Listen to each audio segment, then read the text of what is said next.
हर हर महादेव, जय श्री राम, राधे राधे। संस्कृति YouTube channel पर आपका हार्दिक स्वागत है। अगर आपको हमारी वीडियोस अच्छी लगती हैं तो हमारे चैनल को सब्सक्राइब करना ना भूलें और हमारी यूट्यूब फैमिली का हिस्सा ज़रूर बनें।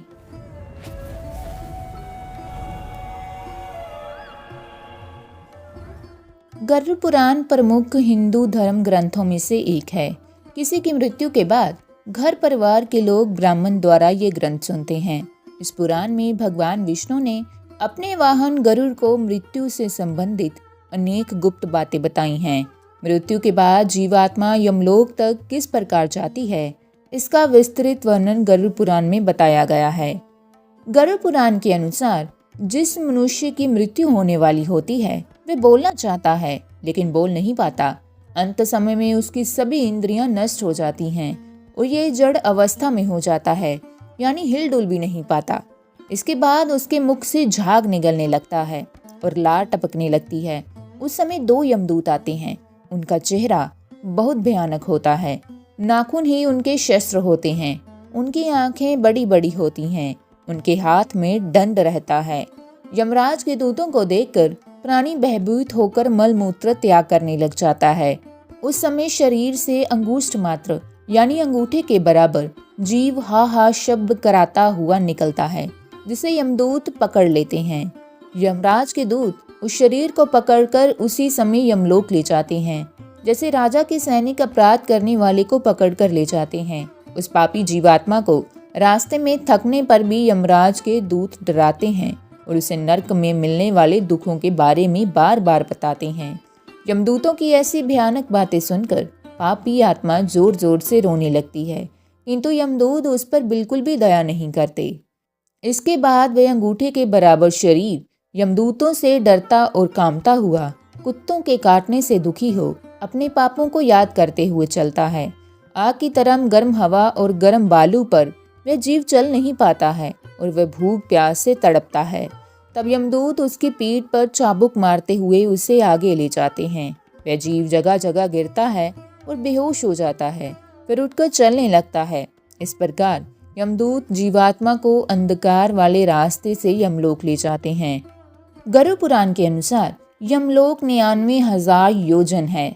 यहाँ यमदूत पापी जीव को थोड़ी ही देर में ले जाते हैं। इसके बाद यमदूत उसे सजा देते हैं।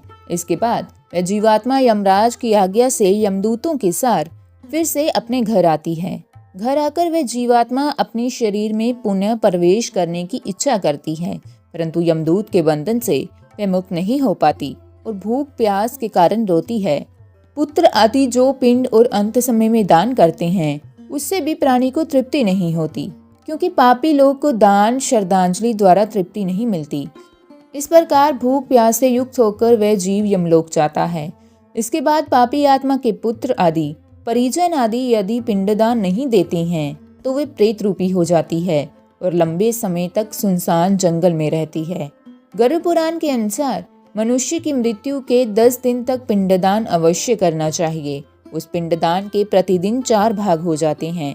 उसमें 2 भाग तो पंच महाभूत देह को पुष्ट करने वाले होते हैं, तीसरा भाग यमदूत का होता है और चौथा भाग प्रेत यानी आत्मा खाती है। 9वें दिन पिंडदान करने से प्रेत का शरीर बनता है।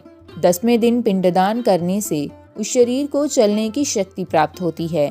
शव को जलाने के बाद पिंड से अंगूठे के बराबर का शरीर उत्पन्न होता है। वही यमलोक के मार्ग में शुभ अशुभ फल को भोगता है।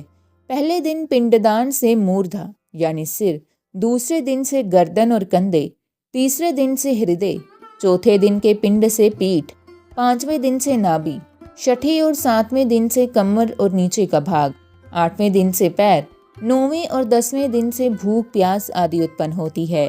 ऐसे पिंड शरीर को धारण कर भूख प्यास से व्याकुल प्रेत 11वें और 12वें दिन का भोजन करता है। यमदूतों द्वारा 13वें दिन आत्मा को बंदर की तरह पकड़ लिया जाता है। इसके बाद प्रेत भूख प्यास से तड़पता हुआ यमलोक अकेला ही जाता है। यमलोक तक पहुंचने का रास्ता बैतरनी नदी को छोड़कर 86,000 योजन है। 47 दिन लगातार चलकर आत्मा यमलोक पहुंचती है।